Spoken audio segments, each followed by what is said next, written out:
আসসালামু আলাইকুম বন্ধুরা, সবাই নিশ্চয়ই ভালো আছেন। জি আলহামদুলিল্লাহ, আল্লাহর অশেষ রহমতে আমিও ভালো আছি। বন্ধুরা দেখুন, আম এটা হলো বাড়ি 11, এটা 12 মাসই ধরে। এখানে আরও অনেক আম আছে, আমি দেখাচ্ছি।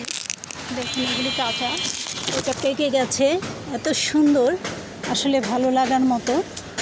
প্রত্যেকটি গাছের যে গাছ লাগানোর যে আনন্দ, সেটা একটু ভিন্ন রকমেরই হয় বন্ধুরা। আসলে সবাই গাছ লাগান, গাছ লাগালে মনের একটি আনন্দ হয়, প্রশান্তি হয়। আমার কাছে প্রত্যেকটি গাছ শিশুর মতো। আমি অনেক আদর যত্ন করে বড় করেছি, পেলেছি শিশু থেকে। দেখুন এত সুন্দর কমলা, এটা অসম্ভব মিষ্টি।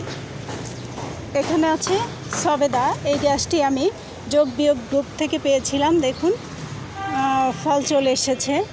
তারপরে এখানে আছে কটলেবু আছে, এটা অনেক টক, কমলার মতো দেখতে কিন্তু খুবই টক। ডালিম গাছে ফুল চলে এসেছে। তারপরে করমচা পেকে গেছে। আসলে করমচার যখন পেকে যায় তখন এমন কালো হয়ে যায়, দেখতেও বেশ ভালো লাগে, খেতেও ভালো লাগে।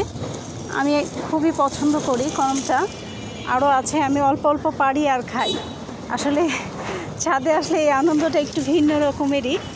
এই আনন্দ আসলে শেষ করার মতো নয়, খুবই আনন্দ। এই আনন্দ অন্যরকম আনন্দ। এই ফুলটি প্রায় 2 মাস ধরে ফুটেছে, এখনও আছে, ভালো লাগে।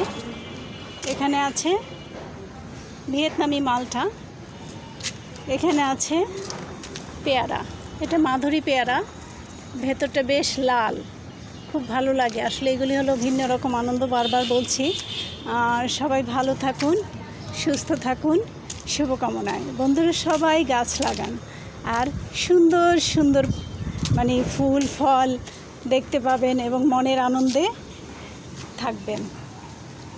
এটা হলো অনেকটা কৃষ্ণচূড়ার মতো। আসলে এটা কৃষ্ণচূড়া না, এটা হলো রাধাচূড়া। খুব ভালো লাগে ফুল। সবাই ভালো থাকুন, সুস্থ থাকুন, শুভকামনায়। আল্লাহ হাফেজ।